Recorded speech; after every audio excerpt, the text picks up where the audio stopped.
आज हम SSC CGL tyre 1 13 April first shift का पेपर देखेंगे। तो चलते हैं पहले क्वेश्चन की ओर। पहला क्वेश्चन है हमारा, मेडागास्कर खालिस्तान महासागर में स्थित है। तो राइट आंसर होगा भारतीय। अगर आप अफ्रीकी देशों या फिर द्वीपीय देशों के बारे में थोड़ी बहुत भी जानकारी रखते होंगे तो आपको मेडागास्कर के बारे में ज़रूर पता होगा।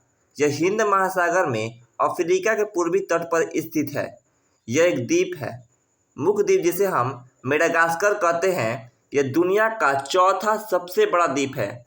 तो साथियों, ऑप्शन में हिंद महासागर नहीं दिया हुआ है तो हम ऑप्शन से मारेंगे तो भारतीय महासागर होगा, लेकिन वास्तव में अगर ऑप्शन में हिंद महासागर आता है तो उसे सही माना जाएगा। चलते अगले क्वेश्चन की ओर। अगला क्वेश्चन है हमारा, भारत के संविधान में निम्नलिखित में से कौन सा संशोधन भाषा के आधार पर भारतीय राज्यों के पुनर्गठन को संवैधानिक रूप से बदलने के प्राथमिक उद्देश्य के साथ पारित किया गया था? तो राइट आंसर होगा 7वां संशोधन। चलते अगले क्वेश्चन की ओर। अगला क्वेश्चन है हमारा, निम्नलिखित में से किसने मार्च 2021 में ऑल एन 2021 पैरा शूटिंग विश्व कप में P4 स्वर्ण पदक जीता था? तो राइट आंसर होगा मनीष नरवाल। चलते अगले क्वेश्चन की ओर। अगला क्वेश्चन है हमारा, केंद्रीय बजट 2021-22 के अनुसार 21-22 में राजकोषीय घाटा सकल घरेलू उत्पाद का खाली स्थान प्रतिशत होने का अनुमान है। तो 6.8% होने का अनुमान है राजकोषीय घाटा। चलते अगले क्वेश्चन की ओर। अगला क्वेश्चन है हमारा, मिट्टी की अम्लीय प्रकृति खाली स्थान उच्च सांद्रता द्वारा दर्शाई जाती है। तो हाइड्रोजन की जो उच्च सांद्रता होती है उसके द्वारा क्या दर्शाई जाती है? मिट्टी की अम्लीय प्रकृति। चलते अगले क्वेश्चन की ओर। अगला क्वेश्चन है हमारा, आर्थिक सर्वेक्षण 2020-21 के अनुसार वित्तीय वर्ष 2021-22 में भारत की जो वास्तविक जीडीपी है वह कितना तक बढ़ने का अनुमान है? तो राइट आंसर होगा 11%। हमारा जो वास्तविक जीडीपी है उसे 11% बढ़ने का क्या है? अनुमान है। चलते अगले क्वेश्चन की ओर। अगला क्वेश्चन है हमारा, दंती दुर्ग। जो दंती दुर्ग था वह एक खालिस्तान शासक था जिसने मलखेड़ में अपनी राजधानी स्थापित की थी। तो दंती दुर्ग कहाँ का शासक था? तो राइट आंसर होगा दंती दुर्ग एक राष्ट्रकूट शासक था जिसने कहाँ पर अपनी राजधानी स्थापित की थी? तो मलखेड़ में अपनी राजधानी स्थापित की थी। चलते अगले क्वेश्चन की ओर। अगला क्वेश्चन है हमारा, निम्नलिखित में से कौन सा भारतीय अधिनियम वर्ष 2005 में पारित किया गया था? तो राइट आंसर होगा ऑप्शन नंबर बी, घरेलू हिंसा में महिला संरक्षण अधिनियम 2005 में इसे पारित किया गया था।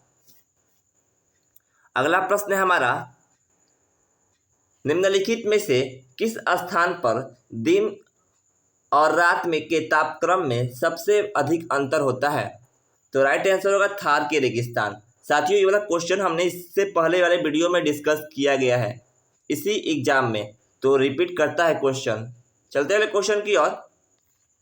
अगला क्वेश्चन है हमारा, भारत में कहाँ पर कर्तन दहन प्रणाली यानी कृषि को कुरवा कहा जाता है? तो राइट आंसर होगा झारखंड, रांची। साथियों, यह भी क्वेश्चन इससे एक वीडियो जो पहले आया है उसमें भी ये क्वेश्चन एसएससी द्वारा पूछा गया है। तो आप VVI क्वेश्चन है और इसे CHSL के एग्जाम से पहले याद कर जाइएगा क्योंकि पूछ सकता है। चलते अगले क्वेश्चन की ओर। अगला क्वेश्चन है हमारा, खालिस्तान पंजाब राज्य के संगीत का वोकल रूप है। तो जो टप्पा होता है, टप्पा, वह पंजाब राज्य का क्या होता है? संगीत का एक वोकल रूप होता है, टप्पा। चलते अगले क्वेश्चन की ओर। अगला क्वेश्चन है हमारा, 7,904 करोड़ का दान के साथ अजीम प्रेमजी को एडलग्यू हुरून इंडिया परोपकार सूची 2020 द्वारा भारत में सबसे उदार परोपकारी के रूप में घोषित किया गया है। किसे? अजीम प्रेमजी को। चलते अगले क्वेश्चन की ओर।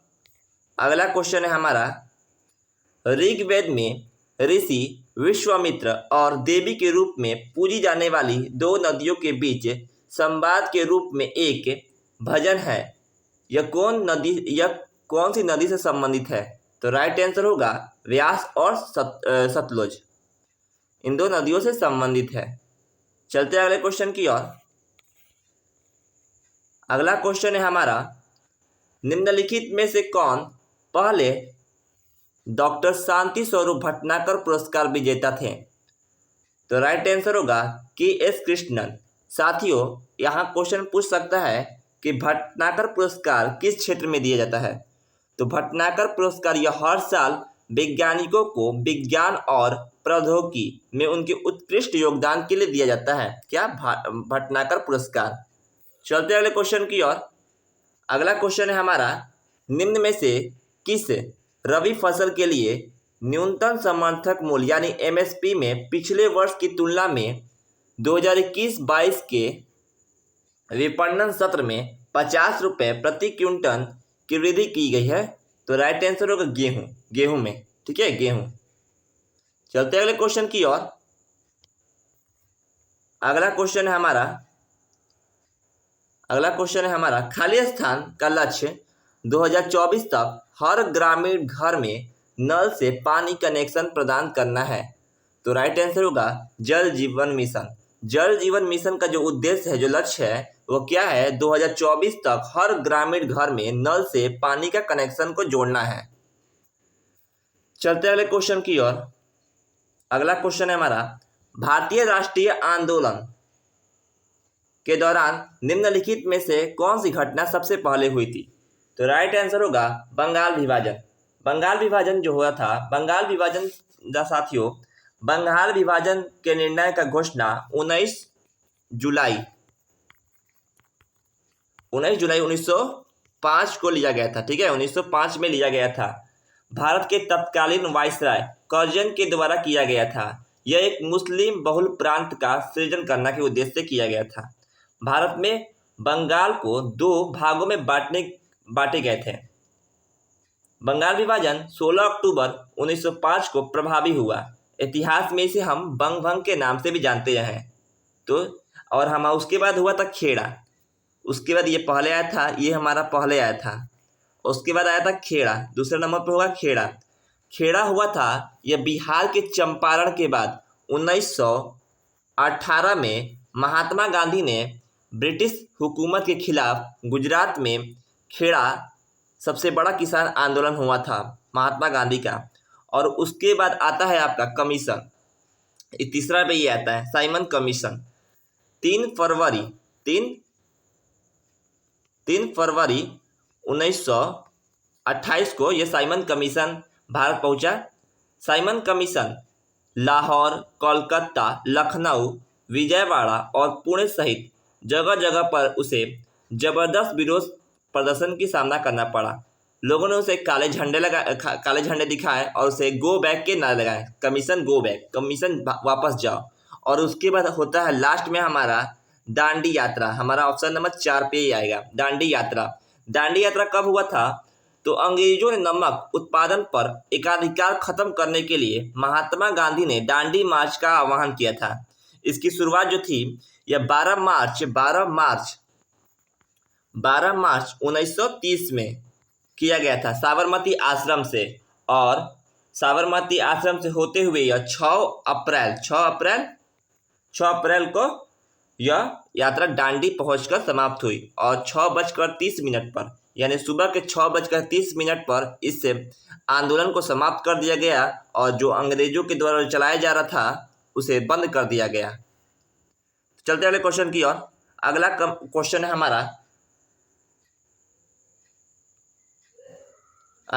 हमारा, गुरु हेमकुंड साहब की छत एक उल्टे खालिस्तान आकार में है तो कमल। तो राइट आंसर होगा कमल की आकार में है। चलते अगले क्वेश्चन की ओर।